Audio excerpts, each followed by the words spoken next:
나이는 삶의 깊이를 보여주는 아름다운 지표입니다.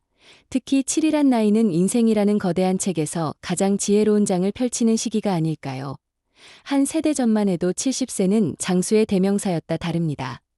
이제는 단순히 오래 사는 것을 넘어 삶을 더욱 풍요롭게 가꾸어가는 새로운 청춘의 시작점이 되었기 때문입니다. 지금 이 순간 여러분은 어떤 모습으로 살아가고 계신가요? 특히 70세에서 75세 사이에 계신 분들께 정중히 여쭤보고 싶습니다. 제가 이제 말씀드릴 9가지 보물 중 단 하나라도 갖고 계시다면 여러분은 진정으로 존경받아 마땅한 분이십니다. 그리고 스스로에게 깊은 감사를 느끼셔도 좋습니다. 왜냐고요? 이런 보물들은 결코 쉽게 얻을 수 없는 삶이라는 여정이 선물한 특별한 훈장이 때문입니다.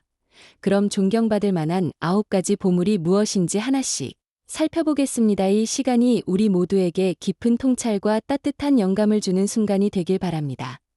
첫 번째 존경받을 만한 조건은 나만의 취미가 있는 즐거운 삶입니다. 시간이 너무 길게 느껴진다. 하루하루가 무료하다. TV만 보다 끝나는 하루가 아쉽다. 이런 생각이 든다면 지금이 바로 인생의 새로운 즐거움을 찾을 때입니다. 생각해보세요. 직장도 은퇴하고 자녀들도 다 독립했으나 진정한 나를 위한 시간이 시작된 것 아닐까요? 매일매일이 새로운 도전과 설렘이 될 수 있는 황금기가 바로 지금입니다. 어떤 분은 매주 화요일마다 동네 탁구동 후회에서 땀을 흘리고, 어떤 분은 베란다에서 정성스레 키우는 화초들과 대화를 나누고, 어떤 분은 손주들에게 들려줄 그림 동화를 직접 그리기도 하고, 또 어떤 분은 여행 다닌 추억을 글로 써내려 가기도 합니다. 난 특별한 취미가 없는데라고 생각하실 수도 있습니다. 하지만 걱정하지 마세요. 꼭 대단한 것이 아니어도 좋습니다. 하루 30분이라도 좋습니다. 내가 즐거워서 하는 일, 시간 가는 줄 모르고 빠져들 수 있는 일이면 충분합니다. 취미가 있는 사람은 결코 외롭지 않습니다. 혼자 있는 시간도 즐겁고, 비슷한 관심사를 가진 새로운 친구도 생기고, 자녀들과도 새로운 대화거리가 생기고, 무엇보다 나다운 나를 만날 수 있으니까요. 이렇게 새로운 즐거움을 발견하다 보면 문득 더 많은 것을 배우고 싶다는 설렘이 찾아옵니다. 두 번째 존경받을 만한 조건은 끊임없는 배움에 신나는 도전입니다. 나이는 숫자에 불과하다는 말을 들어보셨나요? 맞습니다. 하지만 더 중요한 것은 바로 마음의 나이입니다. 어떤 분들은 80세가 넘어서도 스마트폰으로 전자문서 만드는 법을 배우시고, 또 어떤 분들은 75세에 처음으로 수채화를 시작하시게 하죠. 반면 이런 말씀을 자주 하시는 분들도 계십니다. 이제 와서 뭘 배우나, 나이 들어서 새로운 거 배우기는 틀렸어. 젊은 사람들이나 하는 거지. 하지만 잠시 생각해 보세요. 우리가 사는 2025년을 얼마나 신나는 세상인가요? 스마트폰 하나로 전 세계 박물관 구경하기, 손주들과 영상통화로 얼굴 보며 대화하기, 은행에 안 가도 집에서 편하게 통장 관리하기, 배달앱으로 맛있는 음식 주문하기. 물론 처음엔 어려울 수 있습니다. 하지만 한번 익숙해지면 세상이 새롭게 보이기 시작합니다. 일상이 더욱 편리해지고, 젊은 세대와의 대화도 즐거워지고, 무엇보다 스스로가 자랑스러워 꼭 디지털 기기가 아니어도 좋습니다. 새로운 요리법을 거나, 외국어 한마디를 익히거나, 동네 문화센터에서 악기를 배우거나, 이 모든 것이 우리의 마음을 젊고 활기차게 만드는 비약이 됩니다. 이렇게 하나둘 배워가는 기쁨을 느끼다 보면 문득 이 소중한 경험을 다른 이들과 나누고 싶어집니다. 세 번째, 존경받을 만한 조건은 지혜를 나누는 특별한 기쁨입니다. 우리는 70년 혹은 그 이상을 살아오면서 얼마나 많은 것을 보고 듣고 경험했을 그 모든 순간이 모여 우리 안에 특별한 보물이 되었습니다. 바로 삶의 지혜라는 보물 말이죠. 때로는 실수도 했고, 때로는 후회도 했고, 때로는 기쁨에 넘쳤고, 때로는 눈물도 흘렸죠. 이 모든 순간이 모여 우리를 더욱 지혜롭게 만들었습니다. 그리고 이제 이 소중한 경험을 나눌 때입니다. 젊은 이웃에게 살아온 이야기를 들려주며, 비슷한 나이대 친구들과 경험을 공유하며, 지역사회에서 작은 봉사를 하며, 때로는 손주들에게 인생의 비밀을 살짝 알려주며. 하지만 여기서 중요한 것이 있습니다. 가르치려 들지 않아도 됩니다. 훈계하려 하지 않아도 됩니다.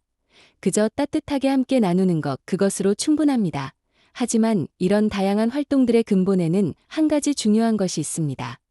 바로 건강한 몸이죠. 네 번째 존경받을 만한 조건은 건강한 몸으로 누리는 자유로운 삶입니다. 건강이 최고의 재산이라는 말씀 한 번쯤은 들어보셨을 것 같습니다. 하지만 70세를 넘어서면서 이 말의 진정한 의미를 깊이 이해하게 됩니다. 왜냐고요? 이제는 단순히 오래 사는 것이 아니라 어떻게 사느냐가 더욱 중요해지기 때문입니다. 잠시 생각해 보세요. 아침에 일어나 직접 커피 한 잔을 내리고 장보기 목록을 들고 마트에 가서 장도 보고 저녁엔 집 안 구석구석을 내 맘대로 정리하는 일상 평범해 보이시나요? 아니요. 이것은 축복입니다. 황금보다 더 귀한 선물입니다. 많은 분들이 나이가 되면 작은 일상조차 누군가의 도움이 필요해집니다. 하지만 여러분께서 아직도 스스로의 힘으로 하루를 꾸려나가실 수 있다면 그것은 단순한 편리함을 넘어선 삶의 존엄성을 지키고 계신 것입니다. 그런데 이런 건강한 일상을 함께 나눌 수 있는 동반자가 있다면 그 행복은 배가 됩니다. 다섯 번째 존경받을 만한 조건은 배우자와 함께하는 황금빛 이야기입니다. 나이가 들수록 더욱 선명해지는 진실이 있습니다. 돈도 건강도 물론 소중하지만 수십 년의 세월을 함께 걸어온 반려자가 곁에 있다는 것, 이것은 그 무엇과도 바꿀 수 없는 인생의 특별한 선물입니다. 젊었을 때는 미처 몰랐을 수도 있습니다. 누가 더 힘들어 내 마음을 몰라줘 하며 서로를 탓하기도 했겠죠. 하지만 세월이 쌓이면서 우리는 깨닫게 됩니다. 그저 곁에 있어주는 것만으로도 서로에게 얼마나 큰 위안이 되는지를. 하루를 마치고 돌아와 오늘은 어땠어라고 물어보는 사람이 있다는 것. 식탁에 마주 앉아 따뜻한 국 한 그릇을 나눌 수 있다는 것. 잠들기 전 나란히 누워 내일 할 일을 이야기할 수 있다는 것. 이런 평범한 순간들이 모여 우리의 삶을 얼마나 따뜻하게 만드는지요. 부부의 사랑이 더욱 빛나는 것은 그 사랑이 자녀들과의 관계로도 이어질 때입니다. 여섯 번째 존경받을 만한 조건은 자녀와 나누는 지혜로운 대화입니다. 나이가 들수록 자녀와의 관계는 더욱 소중해집니다. 아무리 건강하고 부유해도 자녀들과의 관계가 하다면 마음 한켠이 늘 허전하지 않으신가요? 그런데 재미있는 현상이 있습니다. 많은 부모님들이 자녀와 대화할 때 자신도 모르게 이런 말씀을 하시곤 하죠. 내가 너 키울 때는 말이야, 옛날에는 이런 거 필요 없었어. 그렇게 살면 안 된다. 순수한 사랑과 걱정에서 나온 말씀이지만 자녀들의 기회는 어떻게 들릴까요? 때로는 잔소리로, 때로는 간섭으로, 때로는 구시대적인 고집으로 들릴 수 있습니다. 하지만 걱정 마세요. 세대 차이를 극복하는 마법의 대화법이 있습니다. 가르치려 들기보다는 그랬구나라며 먼저 들어주기, 충고 대신 힘들었겠다라며 공감해주기, 내 생각은 이래라고 조심스레 의견 나누기. 자녀들과의 관계가 좋아지면 세상을 보는 눈도 한결 맑아집니다. 일곱 번째 존경받을 만한 조건은 맑은 정신으로 바라보는 지혜로운 눈입니다. 나이가 들수록 가장 두려운 것이 무엇일까요? 몸이 아픈 것도 걱정되지만 더 큰 걱정은 바로 정신이 흐려지는 것입니다. 특히 요즘처럼 빠르게 변화하는 세상에서는 더욱 그렇죠. 생각해 보세요. 매일같이 쏟아지는 새로운 금융상품들, 기적의 건강식품이라면 홍보하는 수많은 광고들, 곧 없어질 특별한 기회라며 재촉하는 투자건들, 이런 것들 속에서 현명한 판단을 내리는 것은 결코 쉽지 않습니다.